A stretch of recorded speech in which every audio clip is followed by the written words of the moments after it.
Welcome back to the Patel's e-learning zone associated with Devesh International Public School.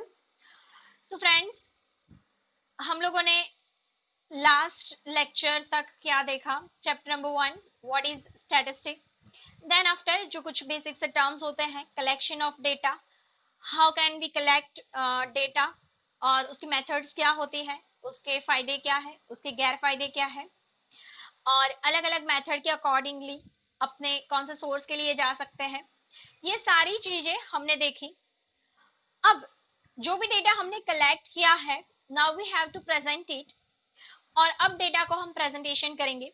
So friends, आज का जो lecture है आपके लिए बहुत ही बेसिक लेक्चर है।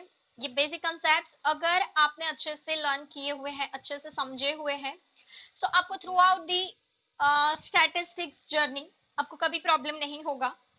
बट देन अगर आपको ये बेसिक सा कंसेप्ट समझ में नहीं आता है, सो आपको through out the statistics journey problem होगी ही होगी।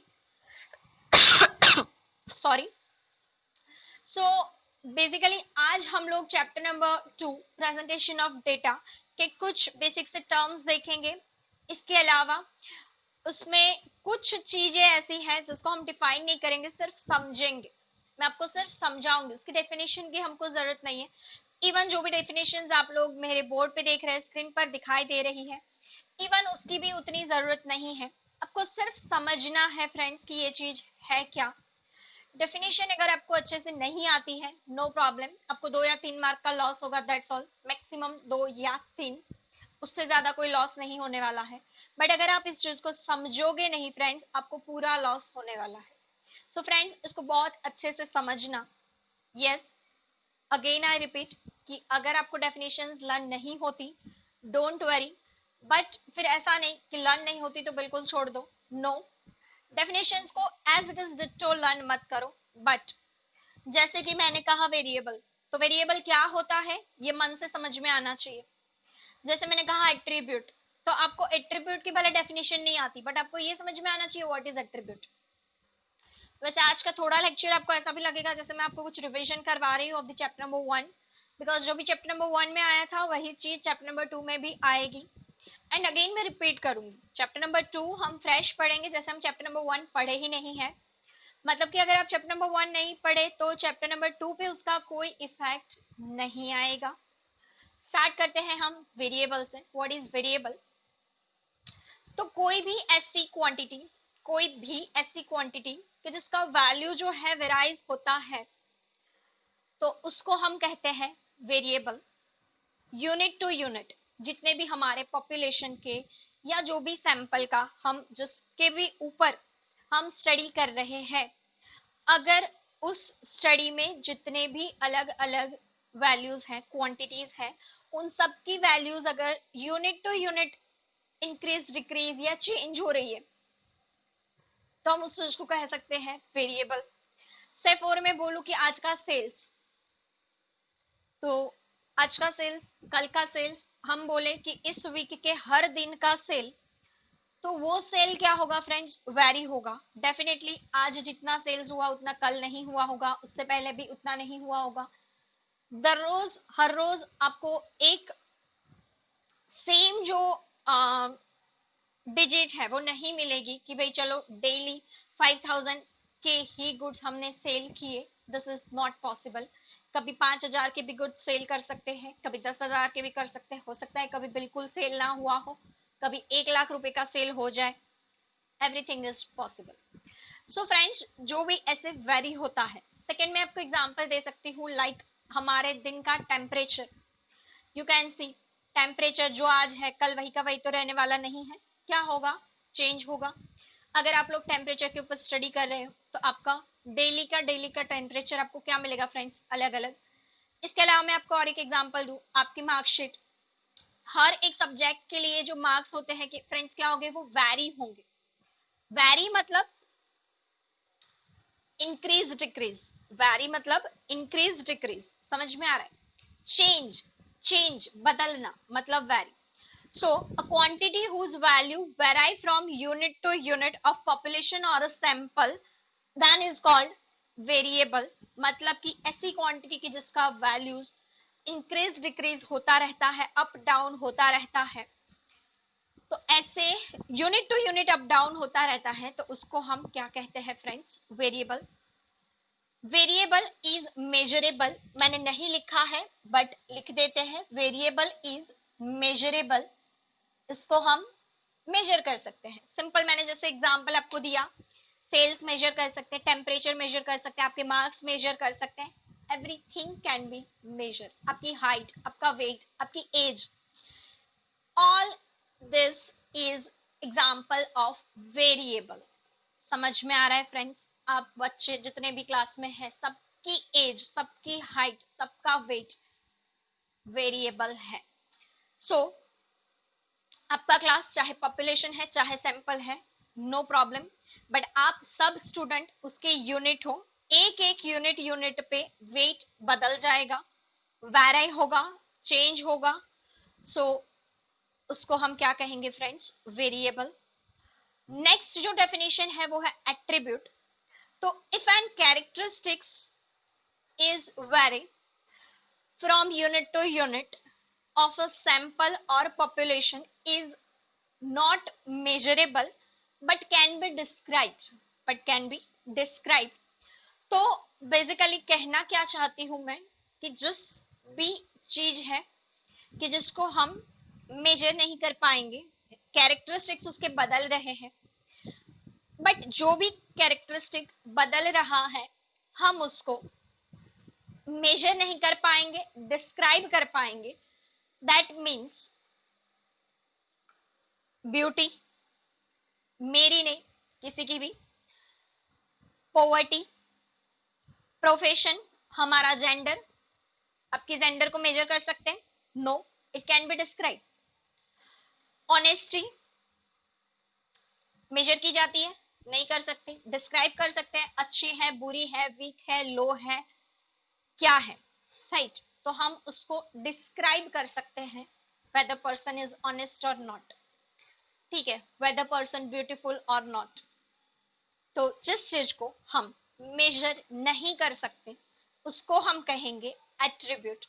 If an characteristics vary from unit to unit of a population or a sample is not measurable but can be described is called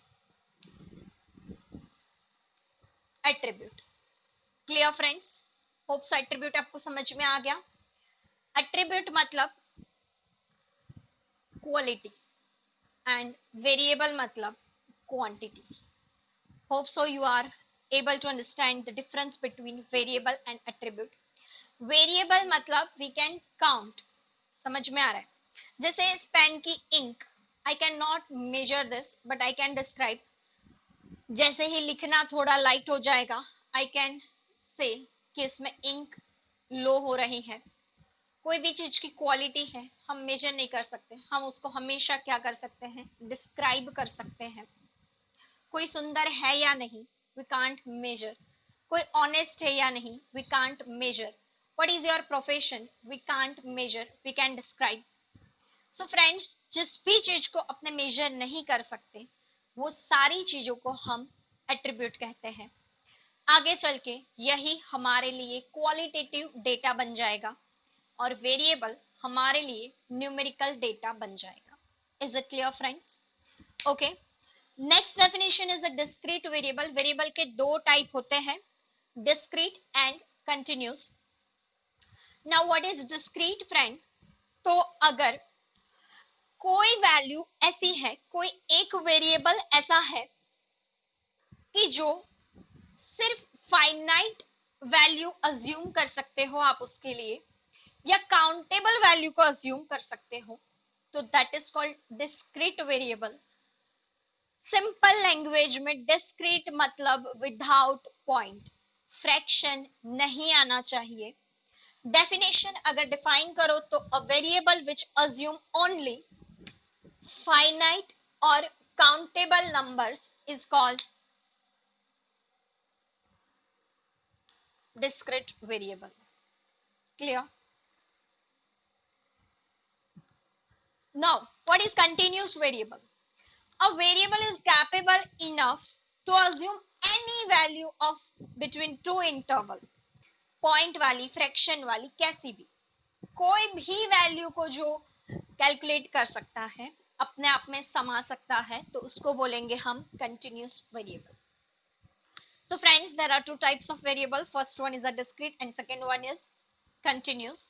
As a summarize this, discrete मतलब जो fraction में, point में possible नहीं है, and continuous मतलब continuous, point में, fraction में वो कोई भी वैल्यू अडॉप्ट करने के लिए कैपेबल है.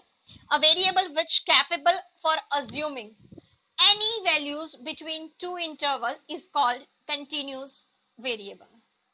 समझ में आ रहा है? फॉर एग्जाम्पल, प्लांट पे लगे हुए रोज के काउंट, मतलब कितने नंबर्स ऑफ रोजेस लगे हैं. कभी देखा कि आज 2.5 रोजेस खिले हैं? नो. 1 होगा, 2 होगा, 0 होगा, 3 होगा, 5 होगा. कभी देखा कि आज प्लांट पे 5.75 रोजेस लगे हैं? नो. दैट मीन्स वो क्या हो जाएगा friends? Discrete variable. Second example, number of child in number of children in family. कभी सुना कि हमारे घर पे 2.5 बच्चे हैं, 2.5, 3.5, 4.79 बच्चे हैं, ऐसा कभी सुना? No friends. 0 बच्चे हो सकते हैं, 1 हो सकता है, 2 हो सकता है, 2.5 नहीं हो सकता. जो वेरिएबल ऐसे काउंटेबल 0, 1, 2, 3, 4, 5, 6, 7, 8 ऐसी ही वैल्यू अडॉप्ट करेगा, वो पॉइंट वाली, फ्रैक्शन वाली वैल्यू को अडॉप्ट करेगा ही नहीं, उसको डिस्क्रीट कहते हैं.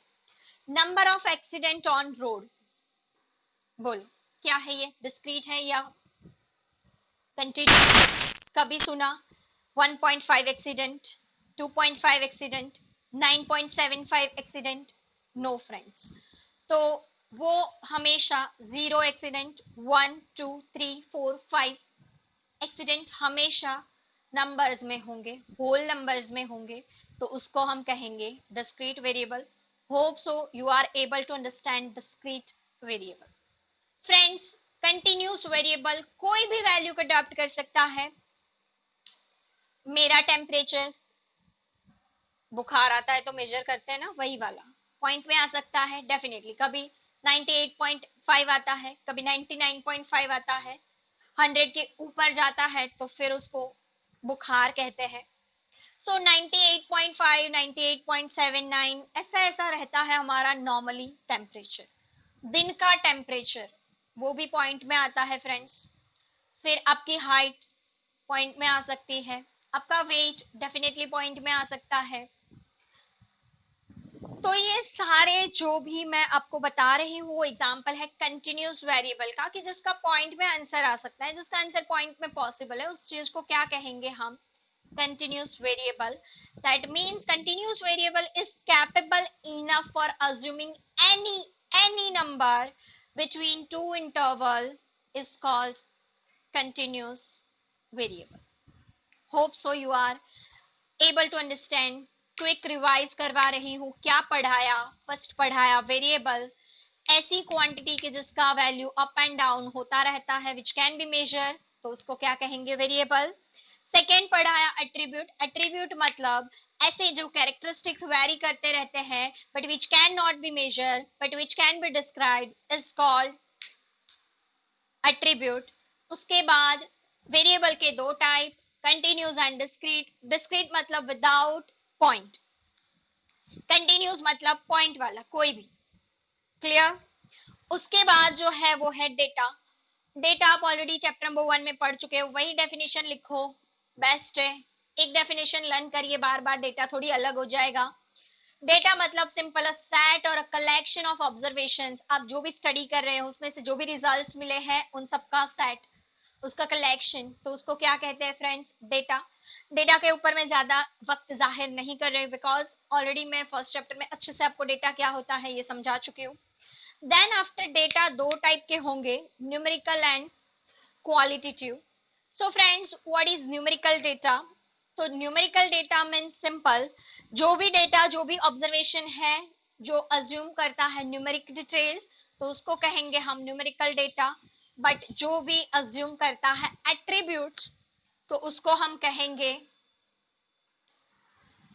Qualitative data. मतलब कि जो चीज को अगेन डिस्क्राइब कर सकते हैं वो क्वालिटेटिव डेटा होता है, जिसको मेजर कर सकते हैं वो न्यूमेरिकल डेटा होता है।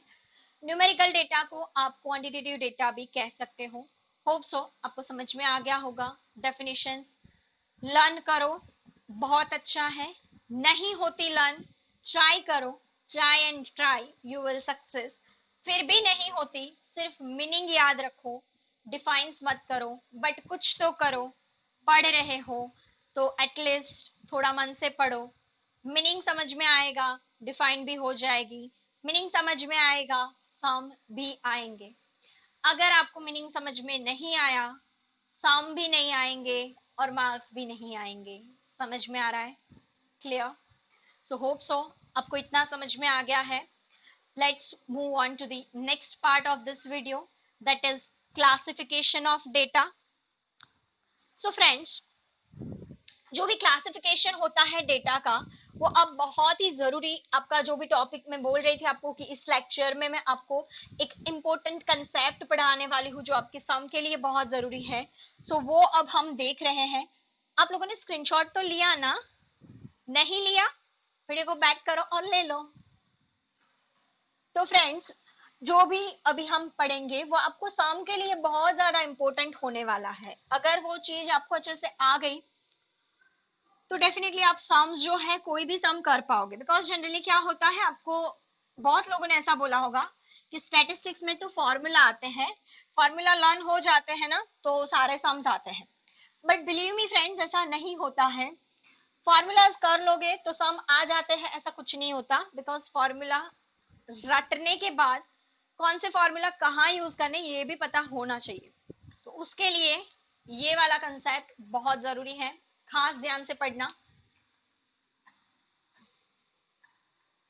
डेटा, डेटा जो होते हैं फ्रेंड्स दो टाइप के होंगे।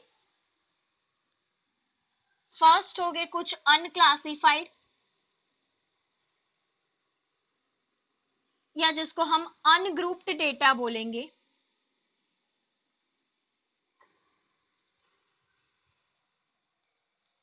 अनक्लासिफाइड, अनग्रुप्ड, रो डेटा भी बोल सकते हैं। जिस फॉर्म में इसको कलेक्ट किया था ये उसी फॉर्म में है, तो उसको हम कहेंगे अनक्लासिफाइड और अनग्रुप्ड डेटा।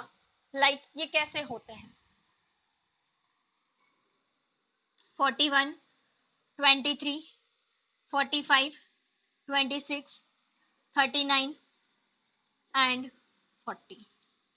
सो फ्रेंड्स, ये इस टाइप के होते हैं।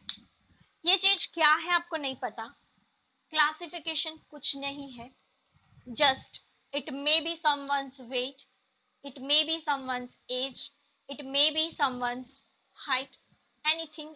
हाइट तो वैसे है ये नहीं हो सकती है, इतनी नहीं हो सकती, इंचेस में भी इतनी तो पॉसिबल नहीं है। सो ये हाइट नहीं हो सकती, but yes it can be a age, right. So ये अनक्लासिफाइड डेटा है जिसका कुछ क्लासिफिकेशन नहीं है, ये आपको ऐसे ही लाइन में देंगे, तो इसको हम कहेंगे अनक्लासिफाइड डेटा। अब दूसरा जो होता है ना फ्रेंड्स, वो होता है क्लासिफाइड या तो ग्रुप्ड डेटा। क्या होता है? क्लासिफाइड या तो ग्रुप्ड डेटा। ये दो टाइप के होते हैं friends.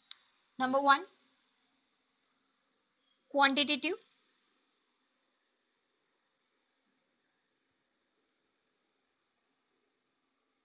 And number two, qualitative.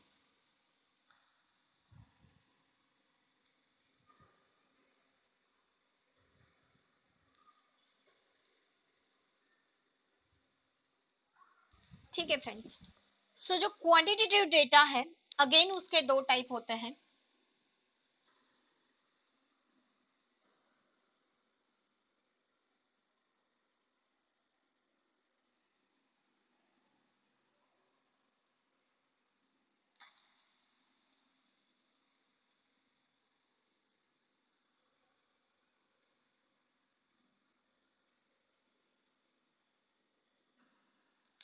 discrete frequency distribution,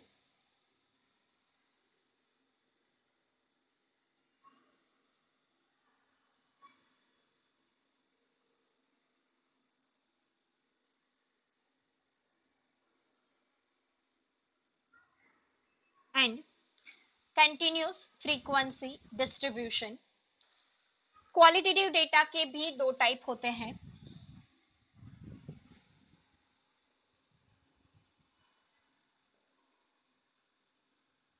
simple table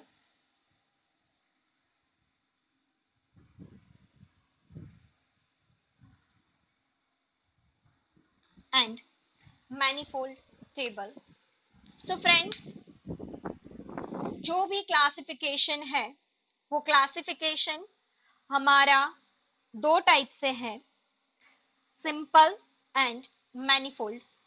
and quantitative के लिए दो टाइप है, discrete and continuous. Now discrete कैसा होता है फ्रेंड्स?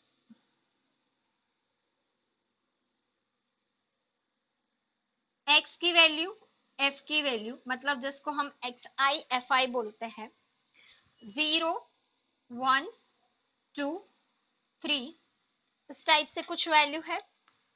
ये है 21 42 42 20 42. सो हो सकता है कि मान लो ये number of child in family है. So there are 21 families who have 0 child. There are 42 family कि जिसके पास एक child है. There are 42 families which have 2 children. 40 सब सेम हो ऐसा जरूरी नहीं है, you will be confused, तो मैं इसको चेंज कर लेती हूँ. ठीक है. सो यहाँ पर ऐसे x and f ऐसी दो वैल्यूज रहती है, तो इस टाइप का फ्रीक्वेंसी डिस्ट्रीब्यूशन को हम कहेंगे डिस्क्रीट फ्रीक्वेंसी डिस्ट्रीब्यूशन. जो भी कंटिन्यूस होता है वो फ्रेंड्स इस टाइप का होता है कि जिसमें आपके पास क्लास होगा, क्लास एंड फ्रीक्वेंसी होगी. क्लास जैसे कि 0 to 10, 10 to 20, 20 to 30, and frequency हो सकता है 21 42 48. सो आप लोग ये सारी चीजें ऑलरेडी स्टैटिस्टिक्स में पढ़ के आए हो, बट याद नहीं होगा या फिर इतना किसी ने क्लियर नहीं किया होगा फ्रेंड्स. इस टाइप का जो फ्रीक्वेंसी डिस्ट्रीब्यूशन होता है FI, ये भी FI ही है फ्रीक्वेंसी मतलब. तो बेसिकली हम लोगों ने क्या किया, इसको ग्रुप बना दिया, 0 1 2 3 वाले अलग अलग ग्रुप बन गए. यहाँ पे भी ग्रुप ही बनाया है, 0 to 10 वालों का, 10 to 20 वालों का. So this is called continuous frequency distribution, की जो क्लास वाले होते हैं, और जिसमें क्लास नहीं होते उसको हम कहेंगे discrete frequency distribution. Discrete frequency distribution obviously जो डिस्क्रीट वेरिएबल होते हैं उसके लिए होता है फ्रेंड्स. कंटिन्यूस फ्रीक्वेंसी डिस्ट्रीब्यूशन जो कंटिन्यूस वेरिएबल होते हैं, जिनको पॉइंट वाली भी फिगर्स लेनी होती है, तो वहां पे आपको कंटिन्यूस लेना पड़ेगा. बट जहां पे number of accident, number of children, number of flowers, number of plants, तो ये सारी चीजें हैं, वहां पे आपको डिस्क्रीट फ्रीक्वेंसी काम आएगी. समझ में आ रहा है? यही डेटा को ऐसे बना सकते हैं, क्योंकि जो डेटा क्लासिफाइड होता है वो ऑब्वियसली एक बार अनक्लासिफाइड था. सास भी कभी बहू थी, छाछ भी कभी दही था, तो उसी हिसाब से क्लासिफाइड भी कभी अनक्लासिफाइड था. सो कोई भी अनक्लासिफाइड डेटा को आप क्लासिफाइड में कन्वर्ट कर सकते हो. Is it clear? नाउ जो क्वालिटेटिव डेटा होता है फ्रेंड्स, उसके अंदर हम लोग टेबल बना सकते हैं, बिकॉज उसमें फ्रीक्वेंसी डिस्ट्रीब्यूशन पॉसिबल नहीं है, बिकॉज उस चीज को आप जब मेजर ही नहीं कर सकते हो, then how you can make a frequency distribution, right? तो इन दैट केस अपने को टेबल बनाने हैं. ये टेबल कुछ इस तरीके से होते हैं, then it is called simple table. But जब कुछ इस तरीके के होते हैं,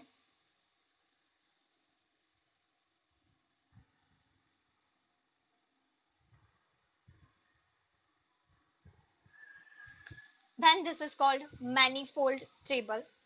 मतलब कि जब भी आपको सिंपल है कि दो ही डेटा है, गर्ल्स बॉयज का एंड स्टैंडर्ड का, तो आपका सिंपल टेबल बन जाएगा।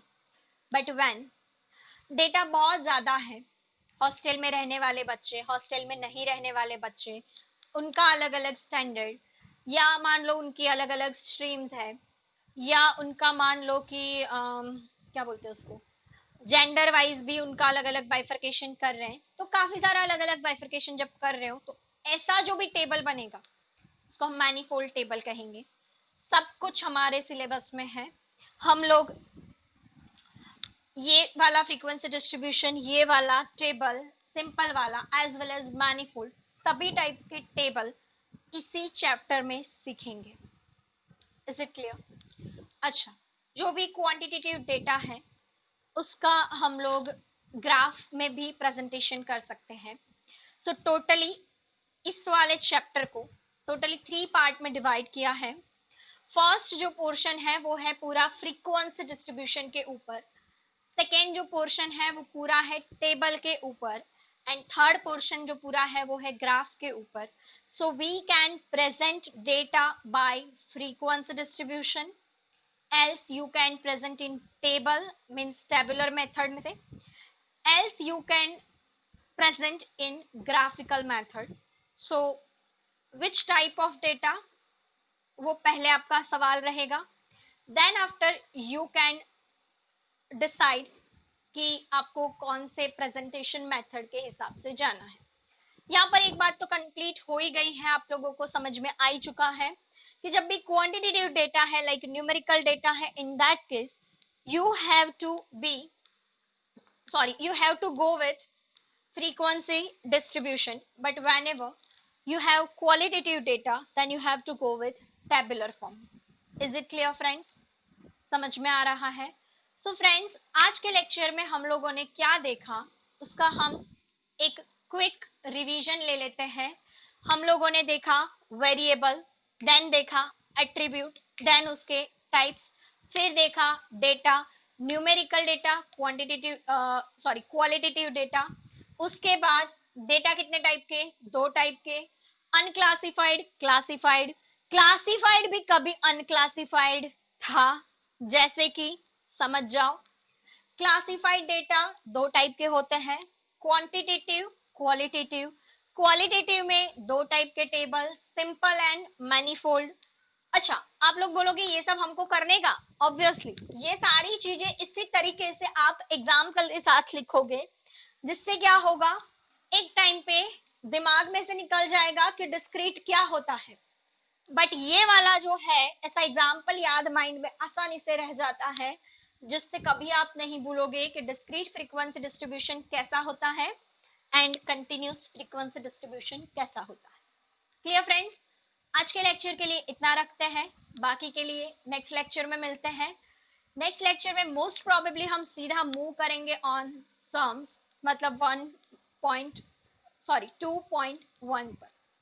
Clear friends? Thanks for watching. जय हिंद, जय भारत।